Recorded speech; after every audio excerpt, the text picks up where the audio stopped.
عمران خان صاحب نے ابھی ارلی الیکشن کی بات کر دی. یہ پاکستان میں اس پر کوئی خاص بات نہیں ہوئی، ورنہ عمران خان صاحب چھینک بھی مارے تو اس پر 3-4 پروگرام ہو جاتے ہیں. لیکن اس دفعہ اس پر بات نہیں ہوئی کیونکہ عام لوگوں کو اور ایون میڈیا کے صحافیوں کو اور بڑے بڑے سیاستدانوں کو یہ بات شاید ہضم نہیں ہو رہی، سمجھ نہیں آ رہی کہ ایک شخص جو 22 سال تک تگودو کر کے اس مقام تک پہنچے، اسے اتنے آرام سے کس طرح وہ اقتدار کو ٹھوکر مار سکتا ہے. لیکن عمران خان صاحب کا ایک نکاتی ایجنڈا شروع سے رہا، وہ تھا کرپشن کا خاتمہ. انہوں نے اپنی وکٹری سپیچ میں بھی یہ بات پارلیمنٹ میں واضح الفاظ میں بتا دی کہ NRO نہیں ہوگا. وہ بار بار اس بات کو ریپیٹ کرتے رہے. اب سچویشن اس طرح ہے کہ سینٹ میں عددی لحاظ سے PTI کے پاس وہ نمبر نہیں ہے کہ جن کی مدد سے وہ کرپشن پر وہ بل منظور کروائیں کہ جس پر وہ کوشش کریں کہ سزائے موت دی جائے. ایسے میں PTI کے اندر بھی ایک دھڑا ایسا ہے جو یہ ہوتا ہوا نہیں دیکھنا چاہتا. عمران خان صاحب نے ان تمام قوتوں کو ایک میسج بھجوا دیا کہ ارلی الیکشن یا اقتدار ان کی منزل نہیں. اگر ان کے منشور سے، ان کی نظریے سے ہٹ کر بات ہوئی تو وہ اس اقتدار کو ٹھوکر مار سکتے ہیں. یہ چیز ثابت کرتی ہے کہ اقتدار ان کی کبھی بھی منزل نہیں رہا. پاکستان میں اس وقت اپوزیشن تو بالکل نظر نہیں آ رہی. میاں نواز شریف صاحب، شہباز شریف صاحب اور مریم صاحب تو بالکل چپ ہو گئے. اسفندیار ولی دوسری طرف بالکل چپ ہے. جو بلاول صاحب ہیں وہ تو بالکل خاموش ہیں. آصف علی زرداری نے البتہ سندھی پگڑی پہن کر کچھ جواب دینے کی کوشش کی، لیکن ابھی ریسنٹلی ہم نے سنا ان کے بارے میں کہ جب وہ مشکل میں آتے ہیں تو چھڑی پکڑ لیتے ہیں، اگر وہ مشکل میں آئے تو پھر پگڑی پہن لیتے ہیں. اسی طرح اگر ان کو زیادہ تکلیف ہو، جب ان کو جیل جانا نظر آئے تو وہ شاید وہ لندن یا دبئی کا رخ کرتے ہیں. ان تمام صورتحال میں ایک ہی پارٹی اگر وہ مل کر بنا لیں جس کا نام وہ شاید مولانا مسلم لیگ اچکزئی جمہوری اسلامی بھٹو رکھ لیں تو شاید کسی حد تک جمہوریت زندہ ہو جائے. پاکستان امریکہ کے تعلقات کی بات کریں، اتار چڑھاؤ کا شکار ہے. 1947 سے لے کر آج تک ہمیشہ سے ایسا ہوتا رہا. امریکہ نے پاکستان کو ہمیشہ دغا دیا، لیکن وہ الزام پاکستان پر لگاتے ہیں. جو لوگ امریکہ کے وفادار ہیں وہ پاکستان کے لیے غدار ہیں. مثال کے طور پر آپ شکیل افریدی کی مثال لیں. امریکہ انہیں ہیرو سمجھتا ہے لیکن پاکستان انہیں غدار سمجھتا ہے. جو لوگ پاکستان کے لیے گڈ طالبان ہیں وہ امریکہ کے لیے بیڈ طالبان ہیں. اس سچویشن میں امریکہ نے ڈیل افغانستان میں رہتے ہوئے ہندوستان کے ساتھ کر لی، لیکن پاکستان کو اگنور کیا. خطے کی چودراہٹ بانٹنے کی باری آئی، امریکہ نے ایک بار پھر ہندوستان کی طرف رخ کیا. پاکستان کو دنیا بھر کے بڑے پلیٹ فارم پر تنقید کا نشانہ بنانے، ڈالر کی قیمتیں، معاشی پابندیاں اور ہر قسم کا پریشر رکھنے کے بعد عمران خان صاحب جو ہمیشہ سے 22 سال سے ایک بروکن ریکارڈ کی طرح بجتے رہے کہ یہ ہماری جنگ نہیں ہے، ہم اس سے نکلنا ہوگا، بیٹھ کر بات کرنی ہوگی، بالآخر ڈونلڈ ٹرمپ جیسے ضدی انسان کو سمجھ آئی اور انہیں امریکہ نے فائنلی عمران خان صاحب کی حکومت سے مدد کی بھیک مانگ لی. اب آنے والے حالات میں کیا ہوگا، آج ہم اپنے دفاعی ماہرین اور اس خطے کے جو پاکستان افغان ریلیشن کے ایکسپرٹ سمجھے جاتے ہیں جنرل ریٹائرڈ طلعت مسعود صاحب سے بات کرتے ہیں. میرے ساتھ رہیں، ملتے ہیں ایک بریک کے بعد. السلام علیکم جنرل صاحب. کہاں تو ٹرمپ صاحب نے یو ٹرن لیا، اب کہاں وہ پاکستان کی وہ امداد بند کر رہے تھے، اب اچانک انہیں پاکستان کی مدد ضرورت پڑ گئی. تو اس پالیسی میں جو اتنا بڑا شفٹ آیا ہے، آپ اسے کس انداز میں دیکھتے ہیں؟ میرے خیال میں ان کو ٹرمپ صاحب کو تو علم نہیں تھا نا کہ پاکستان ایک تو خیر وہ غلط پالیسی اختیار کر رہے تھے پاکستان کے خلاف. وہ پاکستان پر دباؤ ڈالنا چاہتے تھے. وہ سمجھتے تھے کہ پاکستان سے اس قسم کا دباؤ ڈالا جائے اور ان کے ساتھ سخت کلامی کی جائے تو شاید پاکستان جو ہے وہ ڈر جائے گا اور جو وہ چاہیں گے وہ ہو سکے گا. اور پاکستان نے جہاں تک ممکن ہو سکا ہے اور جو وہ اپنے مفاد میں سمجھتا ہے اس پالیسی کو اس نے اختیار کیا ہے. اگر ہم سمجھتے ہیں کہ لیکن اب ہم سمجھتے ہیں کہ امریکہ میں تبدیلی آئی ہے سوچ میں، اور ان کا خیال ہے کہ پاکستان کی بڑی اہمیت ہے اور پاکستان کا اگر آپ تعاون چاہتے ہیں تو پھر پاکستان سے صحیح طریقے سے بات چیت کی جائے اور یہ سمجھا جائے کہ پاکستان خود سخت دلچسپی لیتا ہے کہ افغانستان میں حالات بہتر ہوں، چونکہ یہ ایک واحد ملک ہے جو سب سے زیادہ نقصان پہنچتا ہے اگر افغانستان کے حالات خراب ہوں. تو ظاہر ہے اس کی خود کے مفاد میں ہے کہ افغانستان کے حالات خراب ہوں.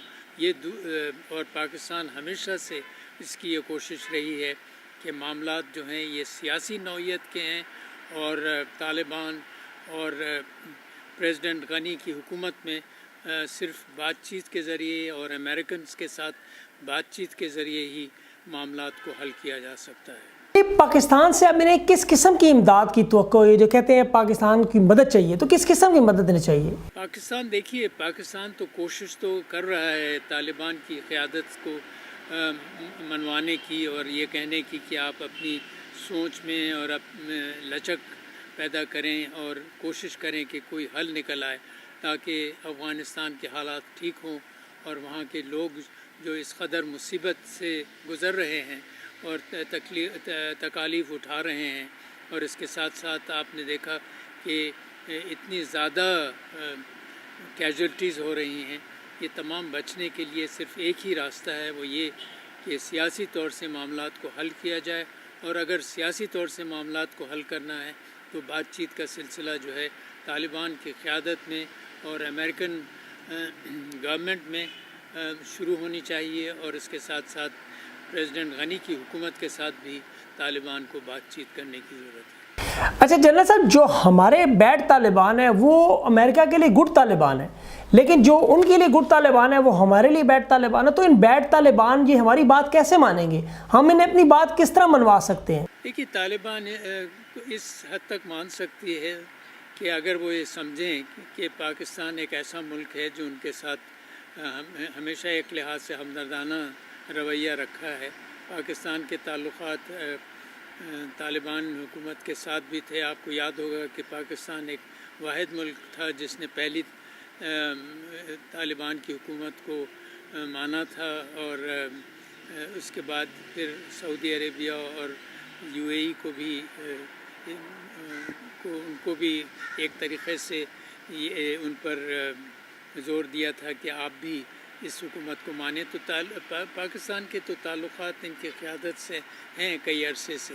یہ دوسری بات ہے کہ طالبان کا جب سمجھتے ہیں کہ وہ ان کی پالیسی کے خلاف پاکستان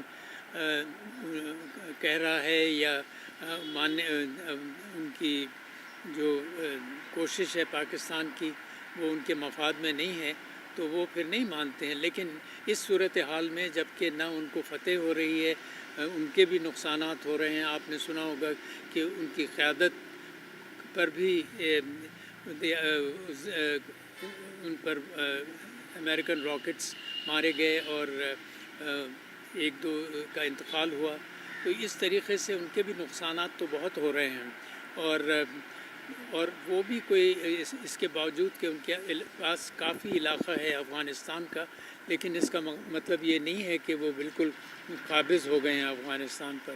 سو یہ تمام چیزیں ایسی ہیں جس سے یہ ظاہر ہوتا ہے کہ پاکستان جو ہے اس کی کوشش تو ہے، لیکن کہاں تک کامیاب ہوتی ہے اب دیکھنے کی بات ہے۔ اچھا، ظلم غلیظ ذات کا ابھی وزٹ، ٹرمپ کا خط، اور یہ ساری کڑیاں اگر ملائیں تو کیا امریکہ کو صرف اس وقت سیف ایگزٹ چاہیے افغانستان سے آپ کے خیال میں؟ جی ظاہر ہے، وہ یہ جو ان کی وزٹ ہے یہ اس کا سارا مقصد ہی یہی ہے، اور پاکستان ان سے بھی تعاون کر رہا ہے، اور ان کو بھی یہی میرے خیال میں پاکستان بھی میسج دے گا کہ ہم بالکل امریکہ کے ساتھ تعاون کرنے تیار ہیں، لیکن ہمارے بھی مفاد ہیں اور وہ بھی مد نظر رکھے جائیں، اور ہماری خود کی کوشش ہے اس لیے کہ پاکستان کا بہت بھلا ہوگا اگر افغانستان کے حالات ٹھیک ہوں گے۔ اچھا جنرل صاحب، ہم نے دیکھا کہ افغان الیکشن کی آمد ہے ابھی، کیا آپ کو لگتا ہے کہ امریکہ یہ عمل اس لیے بھی جاری رکھنا چاہتا ہے کہ پاکستان اس میں ان کی مدد کرے اور وہاں پر حکومت ان کی مرضی سے آئے تاکہ وہ آگے آنے والے وقت میں ان کو فائدہ ہو سکے اس سے؟ کوشش تو ہے، لیکن یہ کہنا مشکل ہے کہ الیکشن سے پہلے ہو جائے گا، اس لیے کہ جو طالبان ہیں وہ کوئی خاص اس میں دلچسپی نہیں رکھتے، بلکہ اس کی مخالفت کر رہے تھے یہ الیکشنز وغیرہ کی۔ تو دیکھنا یہ ہے کہ کیا وہ واقعی میں راضی ہوں گے، یہ وقت ہی بتا سکے گا۔ اس وقت میرے خیال میں کوشش تو یہی ہے امریکہ کی، جیسے آپ نے کہا۔ آپ نے آج کا پروگرام دیکھا، آپ نے جنرل صاحب کی باتیں سنی۔ قوموں کے درمیان جب دو ملکوں میں آپس میں جب بھی بات ہوتی ہے تو انٹرسٹ دیکھے جاتے ہیں، لانگ ٹرم میں دیکھے جاتے ہیں، شارٹ ٹرم میں دیکھے جاتے ہیں اور میڈیم ٹرم میں۔ ابھی پاکستان کے شارٹ ٹرم کے جو مسائل ہیں، معاشی مسائل ہیں، ان کا حل ہے۔ لانگ ٹرم میں پاکستان کی داخلی اور خارجہ سیکیورٹی اور ان چیزوں کے مسائل، یہ تمام چیزوں کو اسٹیٹ ٹو اسٹیٹ دیکھنا ہوتا ہے۔ ان پر ایموشنل نعرے اور ایموشنل باتیں نہیں چلتی۔ عمران خان صاحب کافی حقیقت پسند ہیں اور جانتے ہیں کہ ان کی گورنمنٹ میں اس وقت کیا سچویشن ہے۔ وزیر خارجہ بھی ان کی جو ہے کافی منجے ہوئے پرانے تجربہ کار ہیں، ان کے پاس مدد کے لیے تمام لوگ موجود ہیں جن کی ضرورت ہے۔ امید ہے انشاءاللہ یہ تمام راستے جو ہے وہ پاکستان کی ترقی کی طرف جائیں گے۔ پروڈیوسر زاہد حسین کے ساتھ اور کمیل حیدر کے ساتھ سبی کاظمی کو اگلے ہفتے تک کے لیے اجازت دیں۔ خدا حافظ۔